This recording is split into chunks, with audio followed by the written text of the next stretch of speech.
Une demi-heure ensemble pour revoir et commenter les temps forts de l'actualité de la semaine dans notre grande région, la Nouvelle-Aquitaine. Bienvenue pour un nouveau numéro de 20h, le rattrapage. Et bienvenue à notre invité. Bonsoir Bruno Marty. Bonsoir. Je vous en prie, installez-vous. Alors, il y a 3 semaines, je vous avais sollicité pour participer à cette émission, mais vous n'aviez pas pu venir. Vous aviez littéralement les pieds dans l'eau. Vous êtes le maire de la Réole, commune du Sud-Gironde, fortement touchée par la crue historique de la Garonne que nous avons vécue il y a peu de temps. On se souvient de ces images. Regardez, elles ont été tournées chez vous. L'eau est montée à plus de 9 mètres et 83 centimètres pour être précise. 3 semaines après, où en êtes-vous ? Alors, effectivement, ce sont des images impressionnantes. Et 3 semaines après, il n'y a plus d'eau déjà.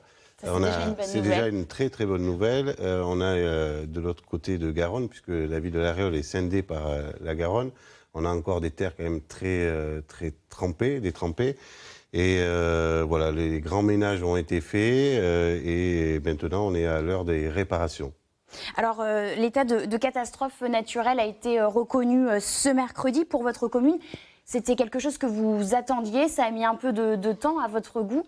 Qu'est-ce qui va se passer maintenant ? Qu'est-ce que ça va permettre, cette reconnaissance ? Alors déjà, pour les personnes qui ont subi des dégâts, comme on peut le voir, ça va permettre de faire venir les experts qui attendaient que effectivement cet arrêté soit prononcé. Parce que tant que l'arrêté n'est pas prononcé, on ne peut rien faire ? Alors, des assurances ont joué le jeu, sont venues, et ça il faut le reconnaître, avant cette déclaration, d'autres non. Et donc, il suffisait de passer sur pas mal de communes. Beaucoup de citoyens ont laissé leurs meubles, les sinistrés ont laissé leurs meubles devant chez eux pour que les experts puissent passer et constater les dégâts. Alors, l'urgence aujourd'hui pour vous, c'est de réparer les digues. Les ouvriers sont déjà à l'œuvre, comme on le voit sur ces images qui arrivent de suite. C'est une opération de colmatage, je reprends vos mots. Est-ce bien suffisant si une nouvelle crue se produit ? Ah non, là on est vraiment sur des réparations d'urgence avec des big bags de sable, avec un peu de terre argileuse par-dessus. Ça protégera aujourd'hui jusqu'à 8,30 m, 8,50 m, mais pas plus. Et il faut rappeler que les dernières crues, c'était 9,83 m. Et donc, on espère qu'entre-temps, il n'y ait pas de débordement intempestif de la Garonne. Alors, vous me disiez aussi que cette crue a fait émerger un débat plus profond. Faut-il ou non consolider les digues ? Faut-il ou non laisser des habitations se faire engloutir par les eaux ? C'est le débat qui a lieu en ce moment ? Oui, encore il y a 2 jours, avec les services de l'État.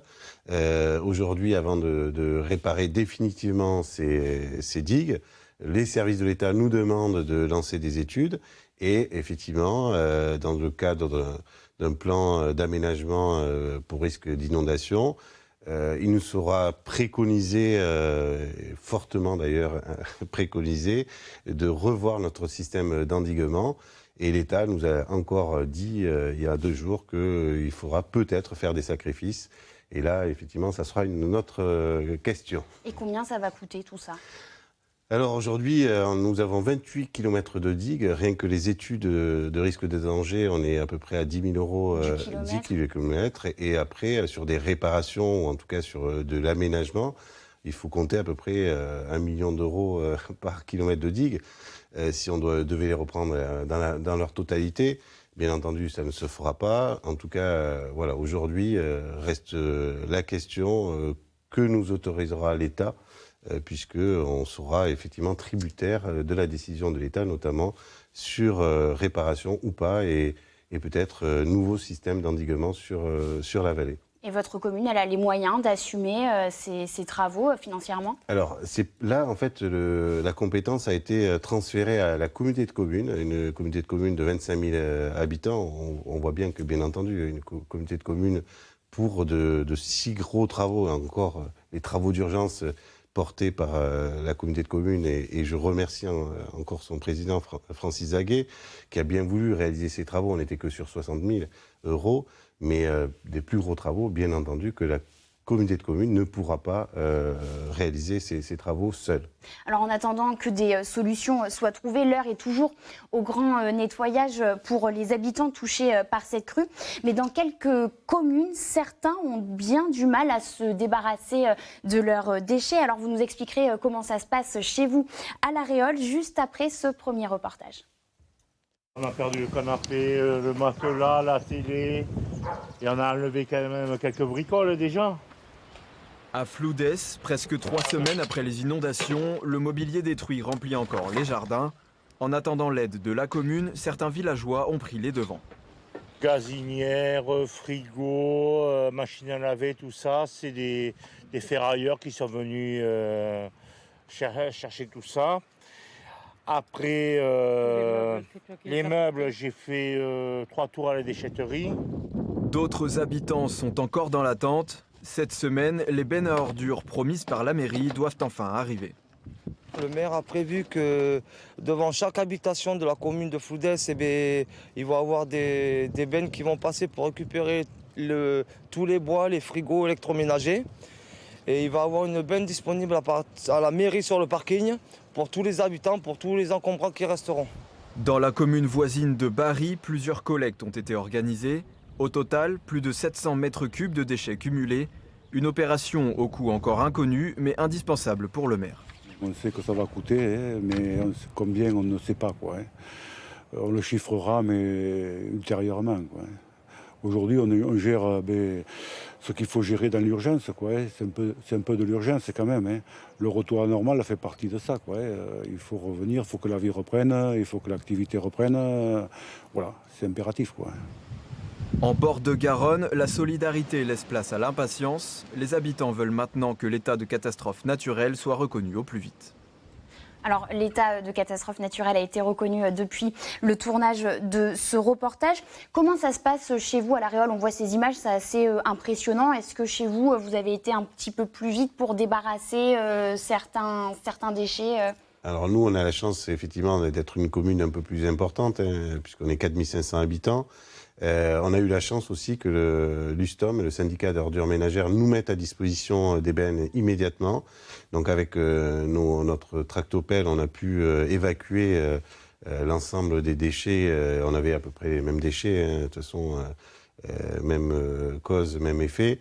Et en même temps, on a proposé à des communes comme Bassanne et puis Barban de venir les accompagner. Des plus petites communes. Des plus petites communes. Il y a une solidarité qui a joué. D'autres communes qui n'ont pas été inondées, comme Montségur, est venue en aide à d'autres communes. Et après, on a eu quand même aussi beaucoup d'habitants qui sont venus. On voyait le maire de Bari qui sont venus aider Bari. Il y avait 150 bénévoles samedi pour nettoyer l'ensemble de la commune. Alors vous me parlez de solidarité là pour évacuer les déchets, mais la solidarité elle a aussi été rapidement mise en place lorsque les personnes se sont retrouvées démunies, sinistrées. Comment ça s'est passé? Alors ça, avec la communauté de communes et la ville de La Réole, il y avait deux choses. Il y avait déjà des relogements d'urgence qui étaient nécessaires, puisque beaucoup de personnes ont été évacuées. Alors certaines personnes ont trouvé à se reloger chez leurs amis, chez leur famille, d'autres non. Donc on a eu, avec l'accord de la région, on a pu loger une partie d'entre elles à l'internat du lycée. Et ensuite, il y a une autre solidarité, c'était aussi apporter de la nourriture et de l'eau à une partie de la population. Et là, j'ai mobilisé les pêcheurs du Réolais, et j'ai mobilisé aussi les centres commerciaux qui nous ont offert de la nourriture, et on est allé leur amener par barque. Voilà, donc une grosse solidarité qui a fait du bien et du chaud au cœur à beaucoup de maires. Oui, et puis vous étiez constamment sur le terrain. Oui. Bruno Marty, on va refermer cette page consacrée aux inondations. Vous restez évidemment avec nous. Ensemble, nous allons nous intéresser aux autres temps forts de l'actualité de la semaine en Nouvelle-Aquitaine, avec à la une, vous l'aurez deviné, cette nouvelle étape dans la stratégie vaccinale. Vous aurez des choses à nous dire là-dessus. Depuis jeudi, les personnes âgées de 50 à 64 ans qui présentent des comorbidités peuvent se faire vacciner par leur médecin généraliste. Jusqu'ici, les soignants et les plus de 75 ans étaient prioritaires pour la vaccination. Mais faute de doses, de nombreuses personnes attendent toujours leur première injection. Exemple avec ce reportage tourné à Royan. Chantal a 80 ans et depuis mi-janvier, cette Royanaise n'attend qu'une chose, se faire vacciner contre la Covid-19. Le dernier coup de fil que j'ai passé il n'y a même pas une demi-heure, ils m'ont dit qu'il n'y avait plus de place disponible. Mon mari aussi, alors tous les deux, lui il a 83 ans. Et on aimerait bien être vacciné, mais il y a pas pour l'instant, il n'y a pas moyen. Chantal n'est pas un cas isolé. Chaque jour, ce généraliste installé à Saujon reçoit des patients de plus de 75 ans, éligibles à la vaccination, mais qui n'arrivent pas à prendre rendez-vous. Autant les gens, il y a quelques mois, étaient très dubitatifs, là, je les sens motivés. Mais très embêtés, très angoissés à l'idée de ne pas pouvoir le faire, puisqu'on n'a pas de possibilité de les envoyer se faire vacciner. La communauté d'agglomération compte plus de 15 000 habitants de plus de 75 ans. À ce jour, seules 2789 personnes ont reçu la première dose, 1619 les 2 injections. Dans ce centre de vaccination, les patients reçus aujourd'hui attendaient leur rendez-vous depuis 1 mois. J'ai commencé à téléphoner le 18, le jour où on pouvait le faire, et puis j'ai eu un rendez-vous pour le 8, mais qui a été déprogrammé, pour le 8 février, qui a été déprogrammé. Et le centre m'a rappelé, il y a une semaine, pour le rendez-vous d'aujourd'hui. Jusqu'à 100 à 150 personnes vaccinées chaque jour, impossible de faire plus pour l'instant, et ça n'est pas faute de personnel. On est dépendant de l'approvisionnement. Si vous n'avez pas de dose, vous n'avez pas de vaccin. C'est en train de se mettre en place et puis les choses s'accélèrent. Donc on sait déjà qu'en mars-avril, on espère en tout cas qu'on aura plus de vaccins et donc possibilité d'accélérer un petit peu la cadence. Un manque de doses, mais aussi de visibilité sur les approvisionnements pour planifier les rendez-vous. Cette semaine encore, l'agglomération a appris qu'elle recevrait moins de doses que prévu.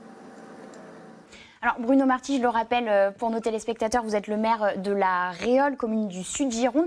Alors chez vous, comment ça se passe cette campagne de vaccination? J'ai cru comprendre que vous avez mis en place une organisation un peu particulière. Oui, puisque au départ, il n'était pas prévu un centre de vaccination sur la Réole. Et je me suis rapproché de la maison de santé rurale et des médecins libéraux pour mettre en place en fait un centre de vaccination avec les infirmières libérales et aussi les élus, puisque voilà, l'idée c'était de mettre tout le monde autour d'une table et de les faire travailler ensemble. Et aujourd'hui, on a donc deux lignes de vaccination, ce qui représente à peu près 400 vaccinations par semaine. Pour les 4500 habitants voilà, de votre commune. 4500 habitants, plus c'est ouvert à l'ensemble de la communauté de communes. Et donc aujourd'hui, les inscriptions sont prises en ligne pour ceux qui ne le peuvent pas, parce qu'effectivement, on voit que pour les personnes qui ont 75 ans, c'est assez compliqué de s'inscrire. Donc c'est la communauté de communes qui prend les inscriptions, qui les fait remonter ensuite au centre de vaccination. Et ensuite, donc, l'accueil se réalise. Ce sont des élus qui tiennent l'accueil. Et ensuite, les élus tiennent des permanences, voilà. Vous les avez mis à contribution. On a mis les élus à contribution. Ça s'appelle l'accueil de courtoisie. En fait, c'est pour aussi permettre une meilleure fluidité, puisqu'on a des patients qui viennent de façon improviste et qui peuvent être aussi un peu agressifs, et on peut le comprendre. Et pour éviter de mettre en difficulté les infirmières et les médecins, en fait, ce sont des élus de la République qui accueillent les personnes et qui les amènent ensuite à la vaccination. Alors, on reste au chapitre de la Covid-19. Alors, dans le précédent reportage, on a vu la difficulté pour certains de se faire vacciner. Pour d'autres, c'est galère aussi, mais pour se faire tester cette fois-ci. Alors, pour y remédier, Bordeaux Métropole et l'établissement français du sang ont mis en place un bus itinérant. Son nom, Covid Mobile. Regardez. Des patients, des soignants, des tests PCR et antigéniques. Bref, un centre de dépistage comme les autres, à un détail près, celui-ci a des roues. Je vous le mets. Le bus Covid a été inauguré ce matin au Taillan-Médoc, une bonne nouvelle pour ses habitants. Moi, je me suis fait tester une fois en laboratoire à Saint-Médard. Bon, il faut aller voir le médecin. Donc là, c'est quand même plus rapide et plus facile pour les patients, quoi. C'est toujours pris, c'est toujours... il faut aller au laboratoire, à Blanquefort. C'est la croix et la bannière pour trouver un laboratoire où même quelqu'un ne répond plus. Bus ou laboratoire, pour les soignants, aucune différence. Il est déjà très adapté à la prise en charge des patients, à une zone d'accueil, à une zone de prélèvement, une zone d'analyse et une zone d'annonce qui est plutôt dans le respect de la confidentialité et surtout dans le respect de ce qu'on appelle nous une marche en avant professionnelle de santé. On est sur des gens qui ne se croisent pas. Mis en place par l'établissement français du sang, l'ARS et la métropole, le bus sillonnera les communes autour de Bordeaux au moins jusqu'au mois d'août. Le but, gagner en proximité et en réactivité. Il y aura des communes éloignées comme le Taillan, Ambès par exemple, Le Pian, mais aussi Bruges, Bassins, enfin voilà. Donc les communes s'inscrivent et ce qui est intéressant, c'est qu'il sera très réactif. S'il y avait un cluster qui se déclarait, eh bien il pourra un peu pousser la programmation et puis partir vers ce cluster. En fonction de l'évolution de l'épidémie, le bus Covid pourrait changer de direction d'ici cet été. Prochain arrêt, les vaccins. Alors, ce genre d'initiative se multiplie dans notre grande région, dans le Lot-et-Garonne. C'est le Vaccibus qui sillonne les routes pour tester la population éloignée géographiquement des centres de dépistage. Dans les Deux-Sèvres, autre façon de faire, c'est carrément alors là une brigade qui se déplace directement sur les marchés pour vacciner la population. Bref, on le voit, à chacun son organisation. Pour vous, comment ça se passe ? Alors, il y a eu une brigade, en fait, mise en place, là, par contre, à l'échelle du Sud-Gironde. Dans un premier temps, pour se déplacer sur des lieux où il y avait des cas avérés, pour tester de façon plus large. En fait, ça a été, par exemple, dans des écoles, dans des résidences de personnes ou résidences d'autonomie. Et aujourd'hui, dans le cadre aussi du contrat local de santé que le pôle territorial porte, nous mettons en place des permanences dans des communes pour des dépistages, puisqu'il est important aujourd'hui, pour éviter la propagation du virus, d'abord de dépister, et ça permet effectivement de protéger la population. Entre les tests et la vaccination, on voit que vous êtes un peu sur tous les fronts. C'est facile, quand on est maire, de faire face à l'ARS, ces organisations, pour mettre en place tout ce que vous faites. Il faut être capable de sortir d'une barque, de prendre son téléphone, de rencontrer effectivement les acteurs de la santé. Il faut tout le temps se battre, effectivement. Après, je pense que c'est aussi notre rôle d'élu, de protéger notre population. On a été élu pour ça. Voilà, on essaie de le remplir au mieux, de protéger. Voilà, que ça soit, voilà, je le dis, dans l'épisode des inondations ou dans l'épisode de vaccination, on est là pour protéger notre population. Alors, autre nouveauté cette semaine, le déploiement des tests salivaires dans les établissements scolaires. Alors, jeudi, à Ézines, près de Bordeaux, 150 écoliers ont expérimenté ce dispositif. Mais c'est très bien, Vincent, c'est parfait ça, bravo. C'est fini pour toi. Encouragés par les biologistes, les enfants crachent chacun dans un tube. En quelques minutes, les prélèvements salivaires sont effectués. C'était bien et que c'était un peu rigolo. Et qu'il était gentil aussi. Ça fait assez bizarre de devoir cracher dans un tube. Et sinon, c'est beaucoup mieux que... Enfin, surtout pour les enfants, c'est mieux que d'enfoncer un coton-tige dans le nez. Ces tests salivaires moins invasifs sont destinés aux élèves des écoles maternelles et primaires. L'avantage, c'est qu'on va pouvoir toucher un public bien plus grand. En fait, ces tests sont réservés pour les dépistages à grande échelle et qui peuvent être répétés. Et donc là, on va toucher des publics qu'on n'embêtait pas trop jusque-là avec les prélèvements nasopharyngés qui sont un petit peu traumatiques. Cette technique séduit les parents. Ici, 75% d'entre eux ont accepté de faire dépister leurs enfants. C'est bien, je crois que c'est une bonne mesure. Je trouve que c'est important de savoir s'il y a le corona dans l'école ou pas et que justement, s'il y a, qu'on puisse faire le nécessaire. Il y a tellement d'inconnus sur ce virus encore aujourd'hui, après plus d'un an, que voilà, donc on essaie de prendre les précautions qu'il faut. D'ici demain, 15 écoles effectueront ces dépistages dans l'académie de Bordeaux. Et à partir du 15 mars, l'objectif est de réaliser 16 000 tests par semaine en partenariat avec l'Agence régionale de santé. Aujourd'hui, pour démarrer le processus, c'est la proximité du laboratoire. Dans un deuxième temps, nous allons tenir compte aussi, bien entendu, de la circulation et du repérage de cas positifs ou contacts. Comme pour les tests PCR, les analyses des tests salivaires sont réalisées en laboratoire. Les résultats sont connus en 24 heures.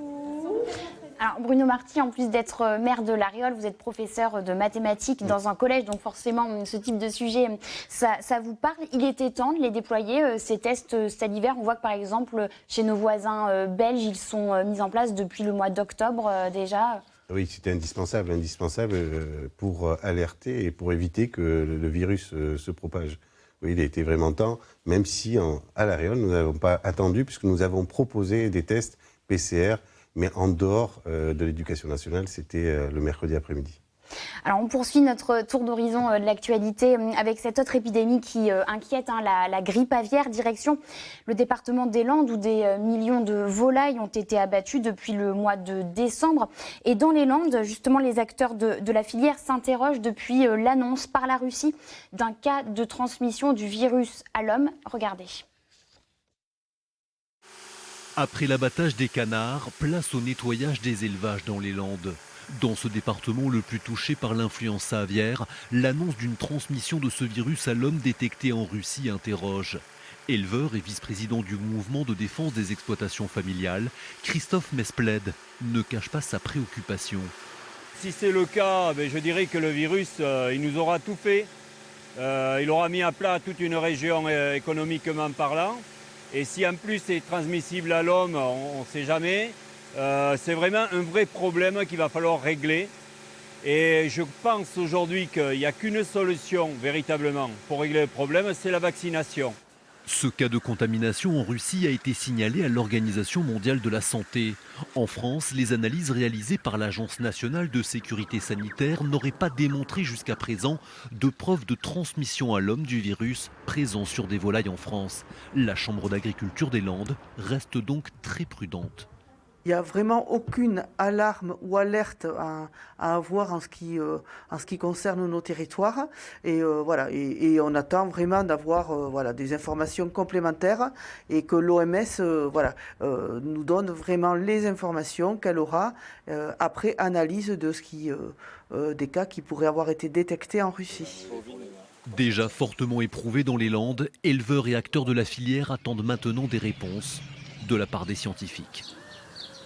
Bruno Marty, direction le Périgord à présent, où comme partout en France, les restaurateurs ont baissé le rideau. Voilà 4 mois déjà. Comment s'en sortent-ils? Comment se sont-ils réorganisés? Je sais que chez vous, à La Réole, vous comptez 7 restaurants. Vous nous expliquerez comment ça se passe pour eux juste après ce reportage. On y va, allez! 29 octobre 2020, à minuit précise à Périgueux, comme partout en France, les terrasses se vident et les tables des restaurants sont remisées jusqu'à nouvel ordre. 4 mois plus tard, celles-ci prennent toujours la poussière. Mais certaines cuisines sont toujours actives.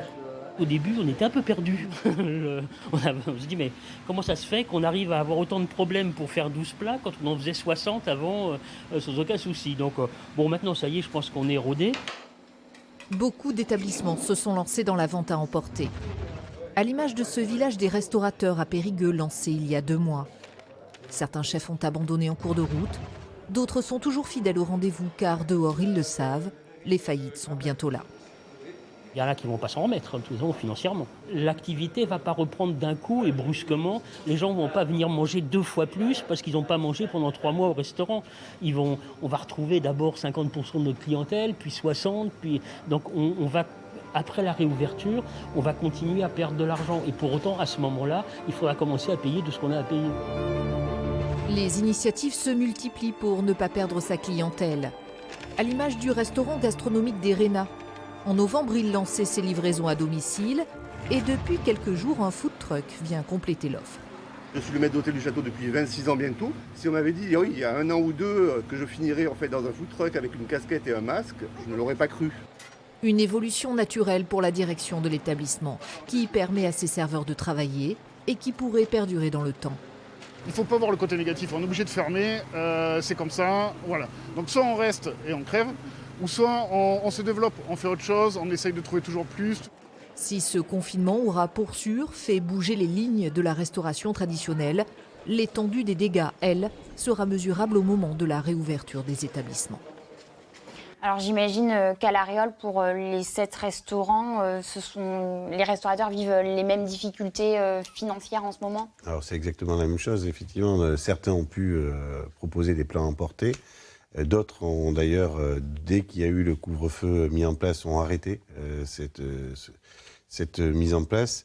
Aujourd'hui, en fait, ce qui craignent, c'est effectivement la reprise, puisqu'on ne sait pas effectivement quel va être le comportement des personnes. Est-ce qu'ils vont revenir rapidement sur les tables de restaurant? Voilà, beaucoup de questions se posent aujourd'hui. Et vous me disiez que c'est pire depuis l'entrée en vigueur du couvre-feu à 18h. Oui, c'est pire, puisque aujourd'hui les charges sont les mêmes. Se lancer pour juste des repas du midi, beaucoup ont hésité, et du coup ne font plus ces plats emportés. Donc voilà, il y aura sans doute des conséquences assez lourdes pour certains. Il faudra voir comment se passe la reprise, et qu'on attend d'ailleurs avec impatience. Très impatiemment. Alors, abordons maintenant la question du mal-être des étudiants. C'est une question qui vous parle aussi. Alors, en plus d'être professeur de mathématiques, vous êtes père de 2 enfants, dont un qui est étudiant, à Guéret, pour qu'ils puissent voir du monde et ainsi se sentir moins seuls, moins déprimés. Ils peuvent désormais se rendre gratuitement dans un espace de coworking. En bon français, on appelle ce lieu un espace de travail partagé. En anglais francisé, c'est un coworking. Et à Guéret, il porte un drôle de nom, la quincaillerie. Il faut dire qu'ici, on trouve toutes sortes d'outils informatiques, de formation et de mise en réseau. De quoi séduire les étudiants creusois qui peuvent dès à présent utiliser cet espace gratuitement. Donc ils ont la place pour travailler en groupe, et puis aussi l'idée c'est aussi de prendre part un peu à ce lieu qui aussi regroupe des professionnels, et donc peut-être aussi de rencontrer d'autres pros qui viennent dans ces lieux et se confronter un peu à la vie professionnelle. Car cette structure est ouverte aux acteurs économiques qui sont de plus en plus nombreux à louer des salles de réunion. Face à toutes ces mesures sanitaires obligatoires, en fait c'est juste une question d'espace dans les structures qui n'ont pas les salles assez grandes pour accueillir autant de personnes sur des réunions physiques. De plus, notre salle de réunion à l'étage est aussi équipée en matériel de visioconférence. Donc on peut faire de l'hybridation entre du présentiel et du distant. Mais c'est aussi l'ambiance qui attire les usagers. Un décor sobre et chaleureux qui favorise la décontraction et la concentration. Pourtant, il reste beaucoup à faire. Si j'ai bien compris, l'objectif du lieu, c'est que chacun puisse y amener sa pierre et proposer qu'on y fasse telle ou telle activité, tel ou tel atelier. Et ça, je pense, c'est ce qui manque encore de la part des Guérétoises et Guérétois, qui osent passer la porte. Véritable service public, ce tiers-lieu cherche avant tout à répondre aux besoins de son territoire, allant même jusqu'à distribuer des colis alimentaires tous les lundis aux étudiants qui subissent les effets de la crise sanitaire. Et pour leur donner du baume au cœur à ces étudiants, les coiffeurs se mobilisent un peu partout dans notre région pour leur offrir des coupes gratuites. C'était le cas cette semaine en Haute-Vienne. D'habitude, c'est un centre de formation pour les apprentis coiffeurs. Aujourd'hui, des étudiants de tous les horizons, souvent en souffrance, sont pris en charge gratuitement par des professionnels bénévoles. C'était l'idée de cette coiffeuse d'Aix-sur-Vienne. Dans notre métier et au quotidien, dans nos salons de coiffure, c'est ce qu'on s'acharne à faire tous les jours. Écouter, comprendre, répondre. Eh bien, on peut aussi appliquer ce principe dans notre vie privée. Et en se disant, mais j'écoute, je comprends et j'agis. Certains avaient bien besoin d'un rafraîchissement. Et après ta licence, tu comptes faire quoi? Mais rapidement, on se rend compte qu'au-delà du tarif, l'initiative fait du bien au corps et à l'esprit. On peut parler de tout et de rien, ça change. C'est une des rares chances que j'ai d'être dans un endroit public. Ça fait du bien d'avoir un peu du contact. Dans le contexte que nous nous retrouvons, ça va nous aider, ça va nous soulager un peu, vraiment. Ça fait du bien aussi à mes cheveux d'avoir une nouvelle tête. Je pense que c'est revigorant, rien pour son mental au niveau des études. C'est aussi un vrai moment de plaisir, de bien-être surtout. Pendant quelques minutes, ça permet un petit peu de s'évader, ça fait du bien. 10 coiffeurs bénévoles étaient présents sur plus de 500 entreprises en Haute-Vienne. Il reste du potentiel pour une deuxième opération. Elle aura lieu le 22 mars prochain. Je vous ai vu acquiescer là pendant le reportage. Oui, parce que ça permet effectivement à des jeunes de pouvoir avoir enfin un lien social, de pouvoir discuter avec les coiffeurs. On sait la capacité de nos coiffeurs à pouvoir parler de tout et de rien. Et je trouve que c'est une super initiative. Peut-être à mettre en place à la Réole? Peut-être le mettre en place, je vais le suggérer à mes coiffeurs. Merci Bruno Marty de nous avoir accompagnés ce soir. Je le rappelle, vous êtes le maire de la Réole et merci à vous de nous avoir suivis. On se retrouve la semaine prochaine pour un nouveau numéro de 20h le rattrapage. Bonne soirée sur Noah.